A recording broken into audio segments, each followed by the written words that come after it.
where you kind of have like Revsy versus Tyrax, because Tyrax is really good on the Namor, right? So maybe if you get rid of the Namor, you're in a spot where you can do that hella head-to-head and you feel a little bit better.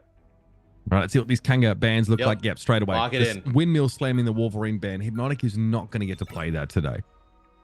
Not again, anyway. And they shouldn't allow him to. So this time it's actually going to be a Storm ban. Okay, so changing things up a little bit here for Platinum Star. I think they're realizing that they can't really make it work nearly as well as what we saw from Kanga. Frankly, Kanga looked really, really good on that particular pick. They actually want to protect the Winter Soldier, though. Interesting. Well, the group protected. Oh. We did talk a little bit about how Winter Soldier has obviously the bionic hook, which is able to, it's not a one-to-one with like Wolverine's Feral Leap, right? Being able to grab players and just kind of drag them in, but still can create the same type of chaos. A Loki ban here. So that is going to take the God of Mischief off the board. So that is one of the ultimates that's been really impactful, able to obviously copy another character and then use their kit completely. Platinum Star, they will go with the Luna. So that's going to be two of our strategists gone here during this phase. That probably is like what now you're looking at, like Invisible Woman, Cloak and Dagger in terms of like a backline. Yeah, most likely. We saw Platinum Star like try a little bit of Mantis, but she's not particularly in vogue at the moment. So that was really only in the triple strategist setup. We can already see the hovering here, but this is actually one of those situations where you may see Moon Knight, of course, who combines quite well with Groot. Namor does as well, like for the same reasons, but of course the Hand of Khonshu combined with the Grasping Prison is very, very powerful. It's just a 1-2 punch that usually results in a wipe, even if there is a lot of healing available. I was gonna say, I also was wondering, right? This is one of the rare instances where like Punisher, Winter Soldier, and Rocket make it through, right? So sometimes you actually see that Rocket ban because of how strong that team up is with the Winter Soldier and the Punisher. It makes it through, but at least for now on defense, Platinum Star will not play it. Probably, I think if you play the Rocket, you are going like so in on Hypnotic and the Winter Soldier. It would be a little bit risky. So Skittles using Invisible Woman, just gonna kind of scout out here at the start, see what we're gonna be having on the other side, as we will actually see the Moon Knight. Yeah, Tyrax hovering Scarlet Witch. I was waiting to see if that would be the case. Hela comes out here. So look, Moon Knight really effective. You are grouped to some degree defending on these convergence maps, and frankly, Platinum Star's comp, could leave them at risk of being sort of blown up if an arc gets dropped in their midst, and obviously those, those crescent darts get thrown out. So it's more common on this map than sort of any other, as well as the Groots, and obviously their ultimates combine really well. Groot being able to split teams up with the Thornlash and Ironwood walls, it's really hard to deal with. And there is Tyrax taking a nice angle there. And they get Hypnotic out of the equation right away. And that is huge. Obviously, that Winter Soldier, can definitely be a nuisance and a real tank killer at times if he's allowed to persist. But this is beautiful. And look, this is something we didn't talk about. The team up, a potential here with Cloak and Dagger and Moon Knight there completely catches Platinum Star off. Being able to give Moon Knight invisibility, not knowing where those crescent darts are going to come from, is pretty terrifying. Yeah, it's not, like a game saving or changing kind of like team up, right? I don't think it's like as impactful as like Namor, Luna, Snow, but it still just creates a little bit of element of surprise for the Moon Knight. Also gives a little bit of extra survivability, right? Maybe on like an escape, having to use that ability. And Redzy gets called out. Yeah, brutal stuff. I mean, you notice the Skittles there with the attempted pull down of Kanga, but I've got to say, the attack is looking very, very good right now, and Platinum Star's still trying to get a decent position. They do want some of this high ground, but they're going to be forced to pay for it. Tooth and Nail, they're going to have to fight for it. Adamo drops the Meteor straight down on top of Inspo, so that is the Cloak and Dagger out of the game, but still a bit to work with here for Kanga. Will there be enough, though, to get them to give that high ground up for now? It does seem to be so. Yeah, that's actually during the Eternal Bond from Inspo, as this is going to be Eye of Agamotto. That's going to connect with 3 huge ultimate there from Lumi. Yeah, 3K for Lumi. You've got to be happy with that. Getting Donald and, of course, getting rid of the Moon Knight at that. Pyrax here trying to play from outside of the invisible barrier. Hypnotic is low to sort of get caught out in the open. Again, Winter Soldier does have to get in dangerous range sometimes to do his thing, and it makes him a little bit vulnerable to the Hela pick. But Adam finally gets rid of the offending Hela now. It looks like Kanga are going to be forced back for the time being. Texi extremely caught out of position here. Oh, this is going to be a big ultimate there. Going to put down some damage there. It's the Moon Knight ultimate, the Hana Khonshu. It's going to be now a Meteor M here for Donald. Doesn't find anything, but it's going to give them some space, right? It's going to back Platinum Star off just a little bit. I mean, Lumi blocked that beautifully with the Shield of Seraphim. Really pleased with that. And simply a Dagger Storm actually apparently was able to, you know, keep Platinum Star alive under that Hand of Khonshu. It wasn't combined at all with the Strangling Prison. And yet, here we go. It is time, folks. Hypnotic finding those resets. And again, those 2 kills on their own, probably enough. As that Kraken moment comes straight on in Agamotto, they're going to be used here by Lumi, and Kanga were already on the back foot here. They're more than happy to give up further ground and let this one go through to the keeper, as they say back in my home country. But unfortunately, had to deal with a Kraken impact. Resets were coming through. Yeah, and skills use of the Force Physics to actually grab in techies, right? Using that invisible one, whether it be a pull or knockback. That time it is a pull of the Groot directly towards the rest of Platinum Star, resulting in that kill. And you were talking a little bit about it, maybe trying to set up like the Strangling Prison of the Groot with the Hand of Khonshu of the Moon Knight. They were actually like unsynced there for a little bit. It was actually Techies used the ultimate on the Groot a little bit earlier, and then Chronic actually not able to get his off in combination. So we'll see if they can line those up here for a bit better usage. Beautifully done there by Lumi, closing the gap there on the Moon Knight. Definitely what you want to do, and of course inside that invisible barrier, Lumi knew that, yeah, that Maelstrom was going to get enough damage there to take the Moon Knight out of the game. Pyrax though gets rid of Repti. That is hella on hella violence, but here comes Hypnotic again. It's time once more, folks, for the Kraken impact. Pexi is down. No refresh though available on that ultimate, but I think Hypnotic has done enough here, as again, Platinum Star are able to force Kanga back. I mean, again, in terms of getting a reset, but again, in terms of getting the ultimate so fast. I mean, that's like 2 fights in a row that you see the Kraken impact come in from Hypnotic. And now Platinum Star doing a nice job here, controlling the high ground, playing around this Winter Soldier and Hela. And a lot like how we talk about the Wolverine, right? You know, Hypnotic able to get some nice pulls in with that Bionic Hook, setting up some plays. Okay, well, Agamotto catches on to Chronics, but the follow-up's not there. Lumi is so far ahead of the rest of Platinum Star here. The follow-up is a little bit later, but it's on its way through. Lumi shielding off a lot of this Goddess of Death damage, but not enough to save Retzi.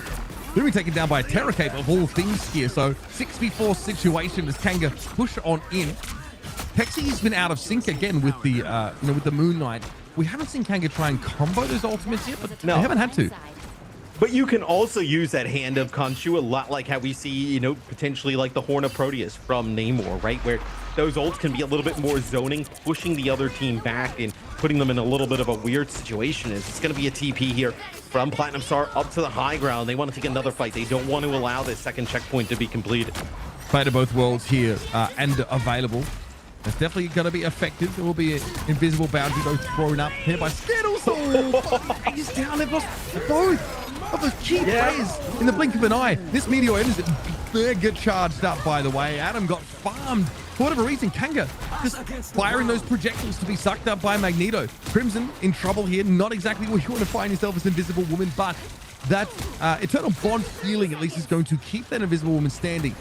I've got news for you, though. It's time for Kraken Edge once more. Inspo going to be hit by that one going low. That's the reset. And there's more where that came from. Crimson desperately trying to get away, but that tainted voltage will secure the kill and give another reset. Hypnotic using it more for mobility than anything else right now, which I think is completely fair, as Pexi will be surrounded and dragged down. And he's getting them coming out of the spawn through the TP. They know the reset is there, so they don't exactly want to just jump on through this. No. Now they have to wait it out. I was wondering if Hypnotic was going to be able to go through the teleport, right? Through the portal with that ability. I guess that maybe is a little bit unreasonable, but Inspo is down though. Reggie's able to find a key headshot here. And yeah, Platinum Star very much in control of things now. It was such a good start for Kanga. They had the right game plan, I think, for attacking the convergence point, but once that symbiote got moving, Platinum Star were back to their old tricks. Yeah, and I think it's really Platinum Star being able to control that high ground on the defense, right? They give up that checkpoint right at the start, but once the symbiote got moving, it was really just controlling that high ground, using, Lumi. It felt like every fight, Lumi and Hypnotic had their ultimates available, ready to use, whether it be, the Kraken Impact or the Eye of Agamotto, and it seemed like just cycling those did not matter if there was support ults on the other side. That was a winning combination there for Platinum Star.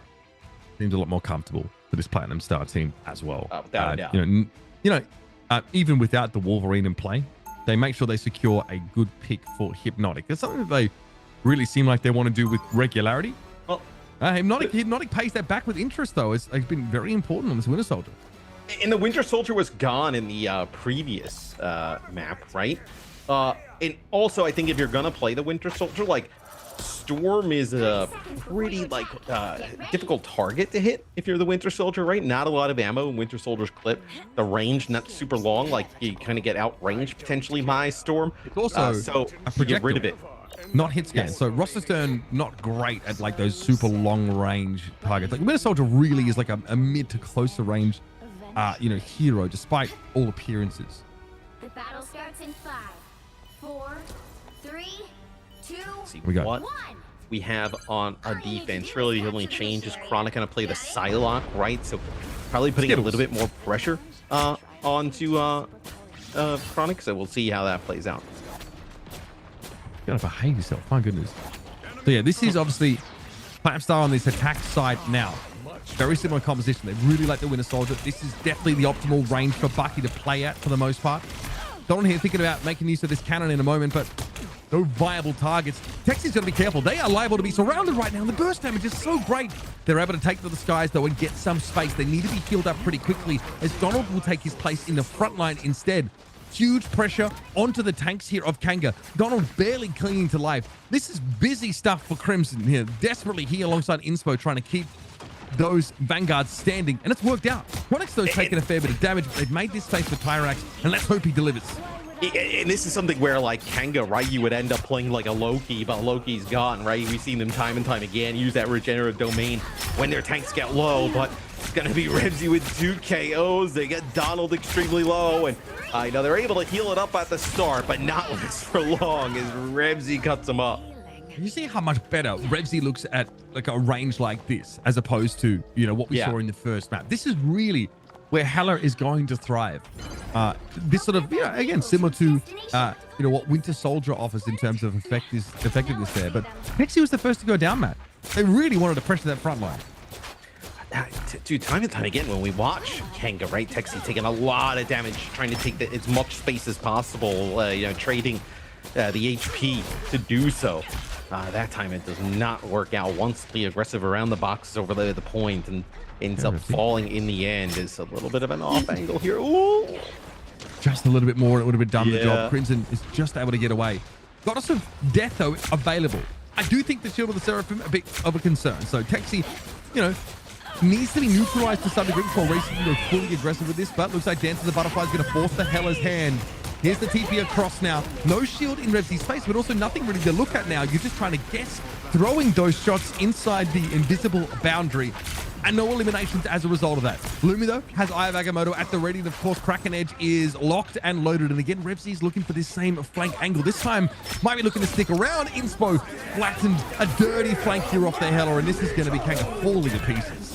I was going to say, where they've actually gotten the objective up until this moment, there's really not much more they need to do. And they're nice angle by Revsy. You get rid of the Invisible Woman off the start, and then the Kraken Impact starts to pick up there from Hypnotic. And we'll see, do they have a teleporter to make it back here? They do have the Eternal Bond if they do have it at the ready, but at least it looks like, do not have a teleporter there for Kanga to make it on back. So that'll be Platinum Star firing back with a really strong map number 2. Just convincing stuff here from Platinum Star. It's funny, these two teams definitely have some contexts or, some maps where they look much stronger than otherwise. We heard Platinum Star say, we don't really like playing against the group. It makes us a bit uncomfortable. We prefer to try and ban it if they can. But leaving it open here basically dares Kanga to make use of it themselves. Texi and Donald seem to prefer to play their double shield. So, and they protected the group. They protected it. So that's a situation where Kanga are thinking, man, maybe we could have worked a little bit harder to get one of those key heroes available to us. Maybe protecting the Storm in the future might be a little bit better, because that was something that caused Revsy problems at those long ranges. The Hela looked incredible in this game, though, Matt. So it seems like if you do get rid of the Wolverine, right, they're going to get rid of the Storm because of the range that it deals with the Winter Soldier on the other side. And then they're going to get like the Protect, right, where you can actually protect that Winter Soldier. Because it seems like, okay, if we can't play the Wolverine and just like hijack your tank, so to speak, your Vanguards and bring them on in, we'll actually just move up behind our double shield and eventually just kind of create that type of situation with the Winter Soldier, right? With the damage also poking down at range with the Hell on the shield. So now for Kenga, what do? Do you want to keep dealing with this? Do you want to let the Wolverine come back in? I think you probably have a better path this way than letting the Wolverine come back in, at least in my opinion. No, maybe just protect the Storm. You know what I mean? Continue to ban this Wolverine. I think that is entirely valid. I also would point out, we saw a flash of the scoreboard briefly, but Adam and Lumi both, as Vanguards, had the same amount of damage as their duelists. That front line really popped off in this game. And that's something like, as much as we're like talking about Texie and Donald, that looked very, very good. They're extremely experienced, especially in Marvel Rivals, just early on in the esport as we are. But these Platinum Star guys are terrifying. And you saw that second half, the push onwards Texie's position, just the health of that Doctor Strange dissipate very quickly. Well, we talk about like some of the roles that sometimes merge, right? Where like, a Wolverine or Miss Fantastic is like a duelist, but sometimes they play a little bit more like Vanguards. All the Vanguards can pump out a lot of damage, right? So having your Vanguards kind of take the full capabilities of their kits, right? And pump out like duelist type damage. I mean, that's a huge advantage. Absolutely, folks. We're going to be back after a short break. We're 2 maps down in this best of 7. We are 1 apiece. So we're going to leave you with some highlights of that previous map and get you ready for the next one.